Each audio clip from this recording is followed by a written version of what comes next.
I camera action.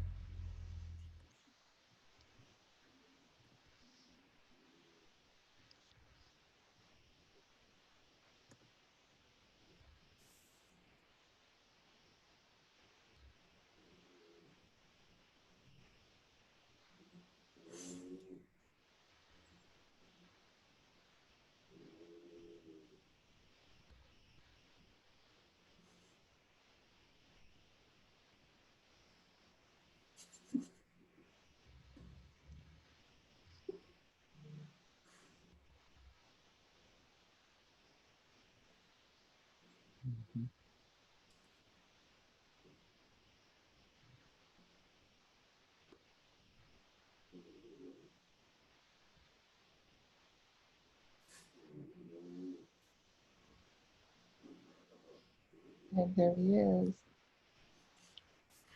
Hello, everyone, and welcome to a moment of gratitude with the Sanctuarian. We've had some technical difficulties, but I want to welcome Dr. Christmas to our Facebook Live series. Welcome. How are you? Hello. Hello, darling. Technical difficulty, that would be me. Anybody who knows me, that would be me. Not a problem. So how about you tell our viewers a little bit about what you do exactly? We watched our highlight reel, which is fantastic. I love it. And just tell them how you got into actually decorating for celebrities. Well, I mean, it didn't start decorating for celebrities. I mean, the whole concept behind Dr. Christmas was, well, first of all, I couldn't sing, so I had to figure out something to do. But the other reason was that I kind of got tired of having everybody complain about Christmas and going, oh, I don't want to do it, blah, blah. And I figured out what the problem was. Most people, it was because of the time. And so I decided to figure out a way to get people's time back.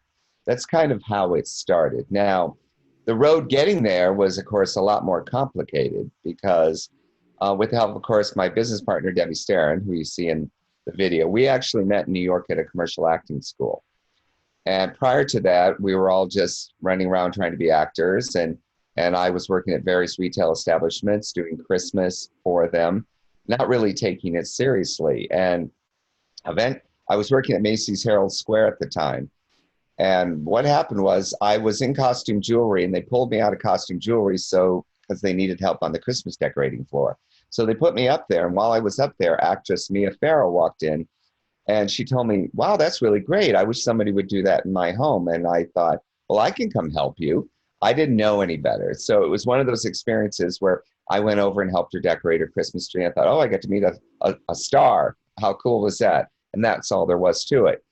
But fast forward a little bit, when Debbie and I moved to Los Angeles to continue to pursue acting, I ended up getting a job at the Hilton retail store up on Sunset Boulevard. Now, that's Paris's mother, Kathy, and her husband, Rick. And I went to work for them. And it was quite the experience because Kathy pulled me aside one day and said, if you want to make it in this town, kid, watch me. So learning from the Hiltons was quite the experience, and they learned a lot. And I will always credit them for opening the doors and also giving me the famous, credit of I used to be Paris Hilton's babysitter. Okay. Not many people can say that. But from that point on, I realized that if we were going to make this a serious business, you had to get on television and you had to become a little bit of fame around it.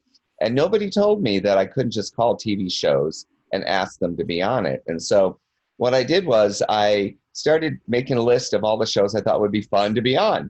So I called Lisa Gibbons, some of you, if you don't know who she is, she used to be the host on, you'd know her if you saw her. She's the hostess on Extra for years and all the entertainment shows. And well, she had her own talk show in the 90s. And so I called her, and her secretary thought I was a real doctor. So she put me right through. And the next thing you know, I'm talking to Lisa herself, who's like, who is this?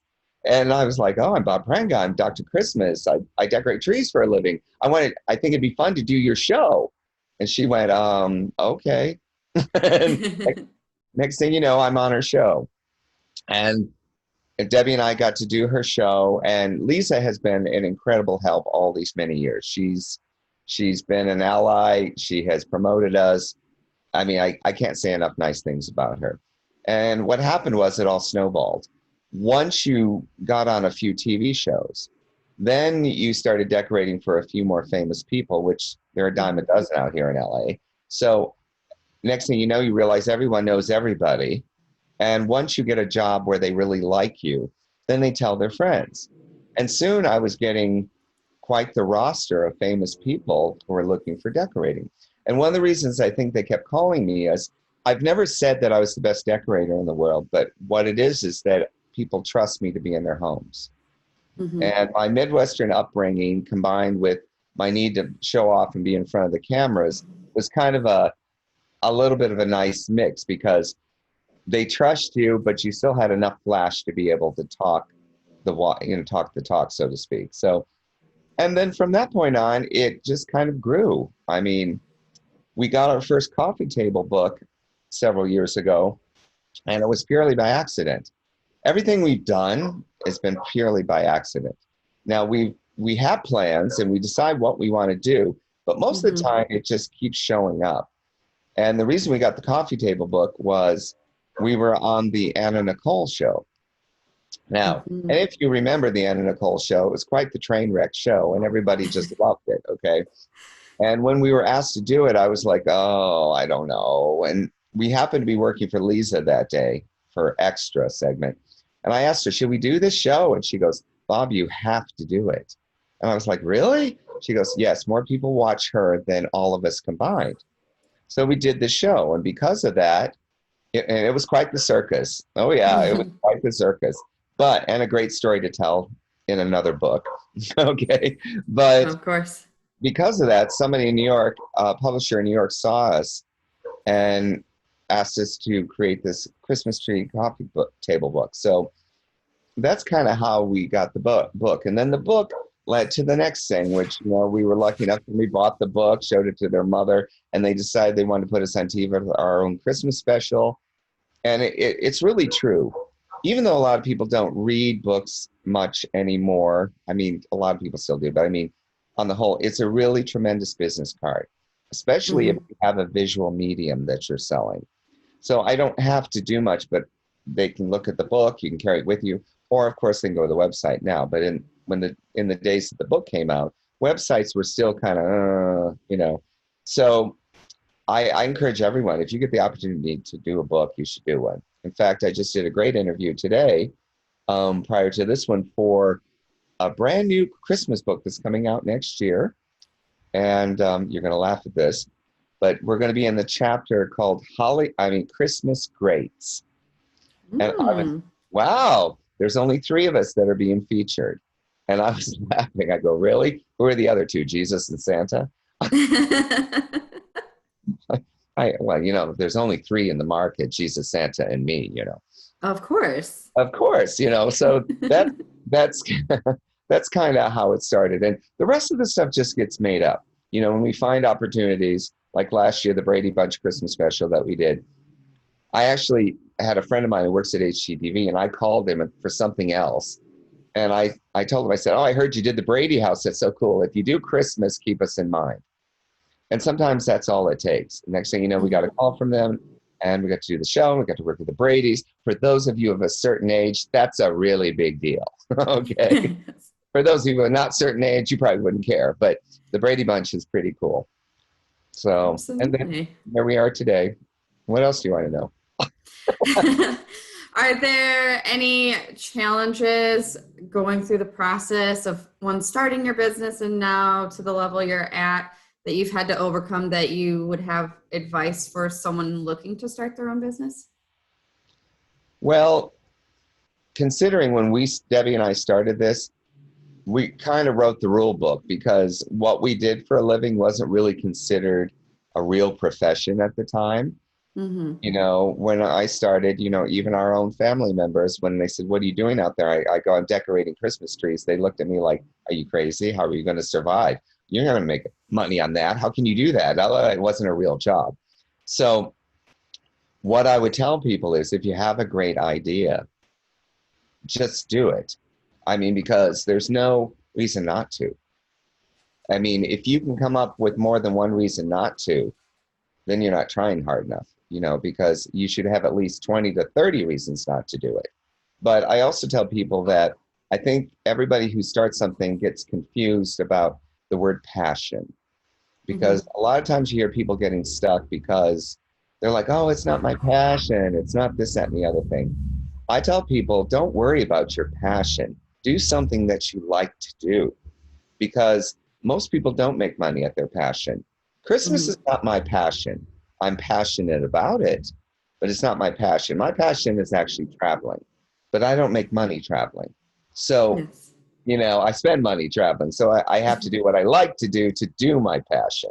And that's why sometimes that helps people separate the two and go forward. So that's the first thing I would tell you. And second of all, you don't have to do it yourself.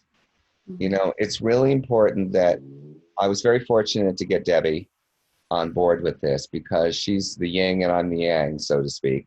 And we're total opposites. We have nothing in common, really, socially. But for business wise, we work really well together. I mean, I learned a lot from her, and she's learned a lot from me. And in fact, the first time we were introduced as a business partnership was in Atlanta. And this was an accident too. And this kind of gave us our shtick. Okay.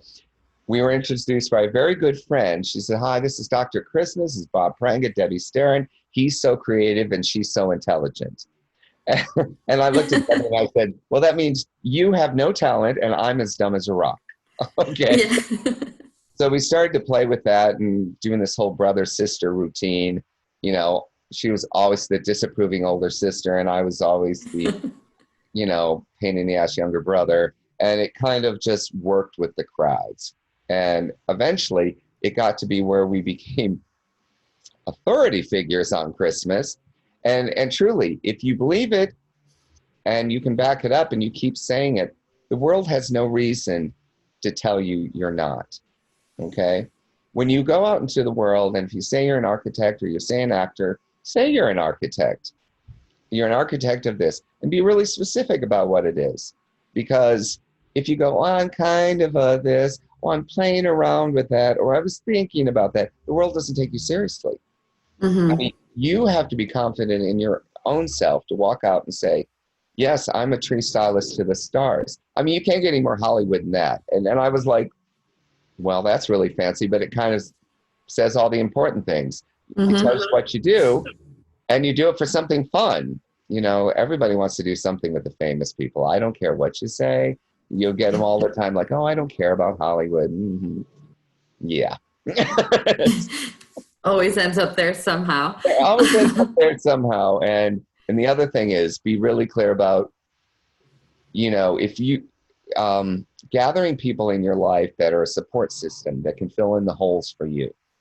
So if you're not a person that can make phone calls, you get somebody on your team that can do that. If you're not a person that can stand in front of camera and give the message, then get somebody that can do that. And you can all work together. I mean, Steven Spielberg was a really good example, because when he started out with all of his friends, they all just got together and said, when we're going to do this together, we all have strengths that we can use. And if one of us makes it, they're taking the rest with them. And that's what they did. And that's why you have Imagine Entertainment. Now, after all of the great success, there's still the core group of those people that get together. They can venture off and do their own things and stuff like that. But at the heart of it, it's really important that you have those people that can pick up the slack for you, and you can pick up the slack for them. Or you can work harmoniously together, and sometimes not so harmoniously together. Because it's important to have people challenge you. Because there is a bad habit in humanity that, you have too many wins, you get a little sloppy.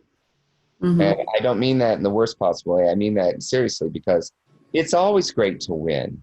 But if you win all the time, it stops being special. And people start to get really lazy about it. They're like, oh, I don't have to do much. I can just show up. And you're doing a disservice to yourself, and you're also doing a disservice to your client or whoever you're doing your business towards. It's really important that you do that. I think that's definitely some great advice. Is there a piece of advice that you were given either as a kid or even early in your career that really kind of stuck with you? Well, I've been very lucky to have a series of mentors through my whole life, you know, and and I choose my mentors or they choose me are very direct people. Okay. It's really important to have people, they can be compassionate, but they're direct. At least that works for my personality. And I, a couple of them, one of them, I have a very famous artist who lives here. And then the woman who lived next door to him were two. And he's the guy who designed the Partridge Family and the Waltons and all the graphics for all these really famous artists and stuff. And he knew all the big ones like Judy Garland, Frank Sinatra, and all these very famous Hollywood people. And he told me, he said, kid, they always call me kid. They said, kid, when you start out here, don't get caught up in the perks. Come to the lake house, do all this stuff. Nonsense, he says, make them pay. Mm-hmm. And the woman next door to him said, and take the money. Those were two things that stuck with me. Make them pay and take the money. And what they mean by that is like, you have a talent that they don't. You have something they want, and they should pay for that. Now, pay will change as you progress and get better at your craft. Mm-hmm. You can't have this silly millennial thinking of walking out of school and all of a sudden, I should be a millionaire right now, because that's not really how it works. A few people are very lucky and very smart up front, but you got to work at it. And you got to earn the money to make them pay. But take the money is pretty self-evident. You got to pay for your rent. You have to pay for everything. Take the money, the money, the money. And if they give you perks on the side, well, good, fine. But don't get caught up in all that. And the other is that pay attention, because when you're dealing with people on a one-to-one basis, you have to realize you have this personality or you don't to do this. This is where your support comes in. But I was told, of course, the age-old one, don't burn your bridges because you may have to walk back over them. And it's pretty easy early on to get angry and like, well, you're not doing it my way. I want this Christmas tree to look this way, and oh, we got to do this, and not, and then you can get mad because they're not doing it. And then you realize that if you make this person mad, you've just lost an ally. The word no is not necessarily a bad thing. Because often it's better than the word yes, because it actually makes you strive harder. And and of course, one of the biggest instruments of success in my life was working with my friend Rick Tamlin, who, we went to college together, and I was his first client. I was patient zero, and and he always likes to take the hard road, so he went with me first, But we kind of grew this together. And the one thing that he told me, because I don't like to work, okay? Anybody who's known me, I have worked because that's what you're raised to do, and you don't get anything. But I don't like to work. And he told me, he said, if you're going to do this, he said, you should make it a game. And that one line changed everything for me, because all of a sudden I gave myself permission to have fun at this. And it became a strategy session. It became like, oh, let's see how many stars we can get. Let's see if we can get ourselves on TV. It became like, I'll show you, to myself. And that's kind of what happened. And from that point on, it just kind of all of it together, But those would be ones that really stuck out for me. And of course, there's always, my mother was very fond of saying, you attract more people with smiles than honey. Yes. And I never thought that initially, but I've learned over the years that she was very right about that. Just keep smiling, even if you hate them. Yes.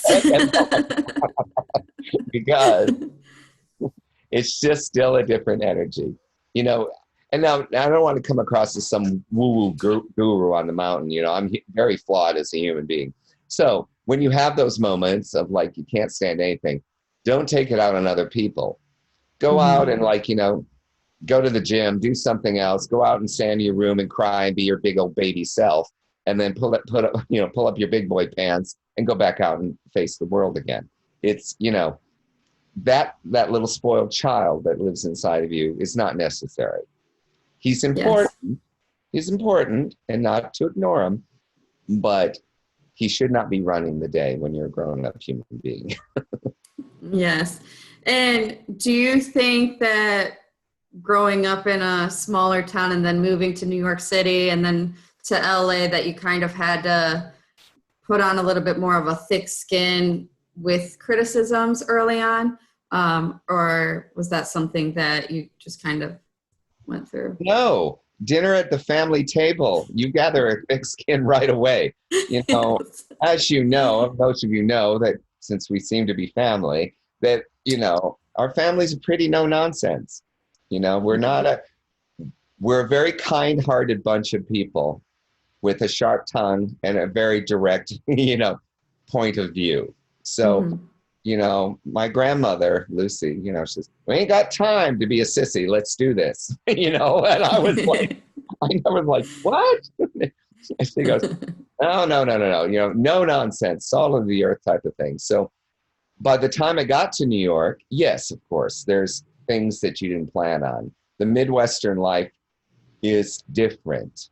Yeah. And when you Mhm. get to the city, you know, you, what's funny about in the Midwest is like everyone says hello to you and just stops by. And you learn that the protocol changes when you move to bigger cities. You don't just stop by and you just don't say hi to people because they may talk back to you and you realize this was a bad idea. So, you start to learn wherever you are, the different protocol and the different, as you say, thick skin. Shouldn't even say that, the tools you need because Mhm. they're different places, but you use the same ones. You just have to alter them a little better. One of my favorite things about, they say, what's the difference between New York and LA? I go, well, and people are always bad mouthing Los Angeles. I love LA. I really do.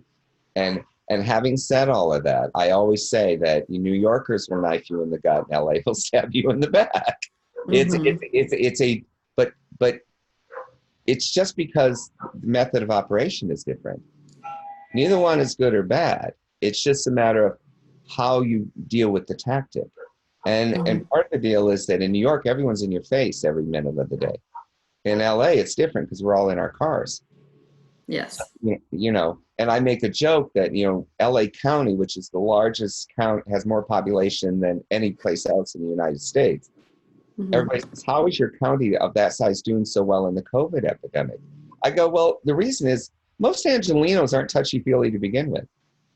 We're kind of a space type of people. We like our space, and it's so I say that jokingly, and plus we have nice weather and we're always in our cars. But not saying that we don't have an issue here, but we have a tendency to be a little distancy anyway, where we're not walking in. That's the difference with the Midwest.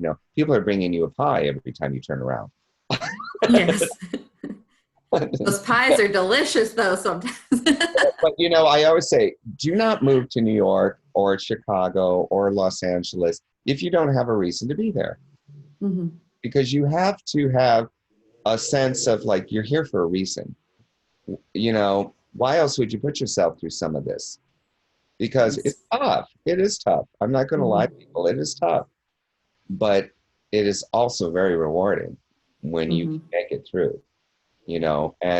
And you learn what you learned where you came from, and you don't forget it because it doesn't let you forget, trust me. And then you go do your thing. So, but yeah, but be, at the end of the day, be where you should be as best as you can because you feel like you should be there. Don't go someplace just because you were told to go there. You'll never be happy. Never be happy. Yes. So with the holidays rolling in nice and quick, are there three staples that you are your go-tos when you're decorating a tree? Well, ribbon is what I'm known for most of the time because I just like to work with ribbon, and it's something that a lot of people don't know how to do anymore. And so ribbon is always a staple for me. Starting off with a well-lit tree is very important. It's got to be well lit to get the full effect. And the third is just be open to using the stapler that's sitting on the counter if you need something really unique that goes into it, because if you get too locked into the same thing all the time, you get really bored. Every single tree, yes, there will be you'll start to develop a look if you're in the visual arts. You'll start to get things that you do over and over again because you know that they work. Mm-hmm. But but there's always stuff that you got to keep trying because otherwise you'll be incredibly bored. Because the minute it becomes a cookie cutter, it's like, the paycheck is nice, and if Yes. you're doing it for the paycheck, Godspeed. But I will tell you right now, you'll get really bored, and you'll actually Mm-hmm. make much more money if you keep your foot in the creative well. Mm-hmm. In my business. Yeah. Is there a tree design that you've done either in the past or that you're kind of creating now in the moment that you're really proud of that's kind of become your baby of a design, so to speak? Well, it's kind of funny because I don't have a lot of attachment to it. Mm-hmm. To me, the attachment is in the creation of it, but it's kind of like when it's done, it's kind of dead to me. I mean, it's done. And so, and it's a funny thing because often when we're installing, I don't actually see what the tree looks like until I come back to take it down. And because you come back with different eyes and you're actually seeing it fresh Mm-hmm. as opposed to in the moment of creation, because you're like putting it all together, you see it in your head. It's always in your head. And then you put it together and blah, blah, blah. And then you think because it's complete in your head, it's done. It's a really weird phenomenon, but often when I come back, I walk in, oh, that actually looked really nice. It, that's what I'm saying is sometimes you just get so lost in the process and what's going on that you don't ever see the end. But I mean, I've been able to decorate really cool things. I've got to use the ruby slippers from the Wizard of Oz, and I've been really lucky to decorate really historical, cool buildings, and of course all the interesting people we've been managing to do. So most of them are always interesting. I can't really zero in on something that is so memorable that I have to, tout Mm-hmm. it. It's I suppose I should, but truthfully, I just always on to the next thing. Yes. And I hope people love it. Yes. And working with celebrities, is there one that's a little bit higher on the favorites list? Well, as I said several times, I mean, I always give credit to Lisa Gibbons because she has been an angel, an Mm-hmm. absolute angel through the years. I mean, and she's just one of those great people that is always so positive about everything, but she's fun too. You can have a martini with her. She's fun. Um, and I have met some great people. John Legend and Chrissy Teigen are really awesome. Christina Applegate is really, I love her. And, she's a good Midwestern girl, Yes. and I get to meet fun people. Heidi Klum is fun. She's, Mm-hmm. she's just fun. And I'm trying to think of who else that I really loved working with. Everybody, I don't really have any bad clients. You know, I can't say that in the beginning. You go through challenging clients, Mm-hmm. but when I first started out, and this is be careful what you comes out of your mouth when you're selling yourself, because I used to say I specialized in the difficult and the crazy because I was good at it. Well, that's what showed up. So then it got to be like, why am I only getting the crazies? And then, the really hard people. And I realized what I was telling the world. And so then I stopped doing that and things kind of mellowed out. You know, Mm-hmm. in all my years, I've only had maybe 2 or 3 clients that were just go on your merry way, peace be with you. But for the most part, everybody's been great. But yeah, there are a few that are really cool. And then there's some Mm-hmm. that you're just like, wow, I'm actually in the same room with Beyonce. I mean, Beyonce is great. I mean, she's not my generation, and I respect her as an artist and things like that. And it was really cool to be in her, decorate for her. But, my true goal is to decorate for Cher. Cher is the Yes. pinnacle. Cher is the pinnacle. I don't care if I just put a wreath on her door. Before I'm done, retired, Cher, call me. I say it all the time. Yes, putting it into the universe, it will come. She She'll is probably call, amazing. I've met her, but and she's so no nonsense. That's what I like about her. She's just like, what do you want? I love that. I love that. But if you're out there, Cher, then yes, call me. Call me. Yes. Just a few more questions for you. My series is called A Moment of Gratitude with the Sanctuarian. What are you most grateful for in the times of 2020 and going through a pandemic? Well, um, I'm grateful, number one, for my incredible immune system. Here's what I found. I've been very lucky. You know, I'm not shooting it out there, but I mean, been very lucky. We stayed healthy. That's the number one thing. And grateful that, I'm in a position where at this point in my life, I don't have to struggle a lot. That's not just be narcissistic or anything. It's just that I've been really lucky there, Mm-hmm. and it's, and I'm grateful I live in LA. I love it here, and I'm grateful that I can walk out in their sunshine all Mm-hmm. the time, most of the time, and I'm grateful that even in a pandemic, there's space to move and free. There's nothing worse than being trapped for Mm-hmm. me, and that was one of the hard things about the Midwest. It's too cold, and I don't like to be trapped inside. And I'm not, and with nothing to do. I mean, to be point blank, that interests me anyway. So that I would say a lot of that I'm grateful for, and I'm always grateful to my circle of friends and, family who call and give me, when I'm whining, they're just, that moment of like, I hate you right now. I can't talk to you. Ugh. And then you're like, okay, fine. Yes. uh, that just cracks me up. Where can our listeners find you? What social media platforms are you on right now? Oh, gee, I hate social media, I have to tell you, but you can find me on Instagram, you can find me on Twitter, you can find me on Facebook, find me on Pinterest, blah, blah, blah. Or Yes. you can just call me and talk to me. Yes, of course. And I definitely think his social media, if you're looking for examples or looking for different kind of themes when you're decorating your home, coming into the Christmas holiday, there's a lot of great things on there. He also decorates for Halloween. If you want to tell us just a little bit about what got you into decorating for Halloween as well. Well, it was a natural progression from Christmas because at least here in California, we have the weather for it.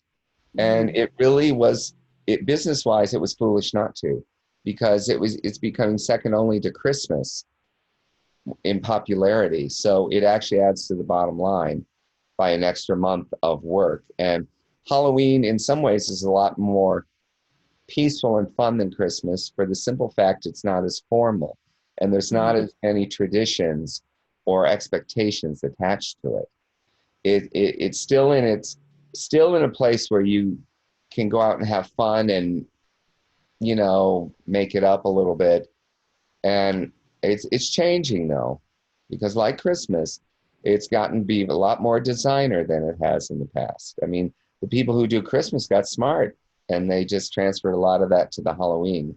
And Mm-hmm. and it's actually also a holiday that many people who don't celebrate Christmas can go all out for. Yes. So, and we have a city full of, multi everything. so so yeah, Yeah. that's how we started it. But that, and I'm just, I figured I'm greedy. Let's just do Yeah, of course. it. Well, The more you make, the um, more trips you can go to Greece. yes. Um, would you say there's one um, person in your life that would has always been kind of your toughest critic that's really kind of challenged and pushed you to think outside of the box with different designs? um, you know what? I would say that would be me. And I'll tell you why I say that. Because I'm often jealous of everybody else's talent. And that's truthful. Because I never have considered what I do that big a deal. Okay, Mm-hmm. truthfully. it may come across that way from marketing points, but truly it's never been that big a deal. And my toughest critic is me, because I can look out into the world and see these fabulous things and, other things that people do. And I'm like, I love and support it. And on some level, I'm just like, gosh, I got to step up my game now. You can't just, that's what I was talking about. You can't just rest on the wins, because there's always somebody who's going to come behind you and knock off the crown. I mean, the crown still sits here right now. Perfectly placed. Perfectly placed. And it's not ready to give it up yet. But when I do give it up, it's not because it's going to be knocked off. It's because I'm going to hand it over. Yes. So, yeah, I mean, I think that's probably the most honest answer I could say, is that I'm hardest on myself. Yes. Because I'm just never happy about it. We always can do better. We always always have our own critique to what we do. Now, just a little note on that, though. Be careful of that. I had to learn this myself, about when people compliment you on what you do, just say thank you. Because our natural tendency is go, oh, I could have done it better. Oh, this is that. And you're immediately going to the flaws. And what you don't realize is the person you just called the person who said you were great a liar. And if somebody says that to you and you contradict them and tell them they're wrong, you just told them they were a liar. And it's a painful lesson. And I had to learn that one from somebody who just said, you just called me a liar. And I was like, what are you talking about? I was just telling you I'm not good enough. Blah, blah, blah, blah. She goes, no, but I told you it was beautiful. And I think it's absolutely wonderful. And you told me it wasn't. See, and so it's something you have to really think about. You can be unhappy with your old self and talk to your mirror at home as much as you want.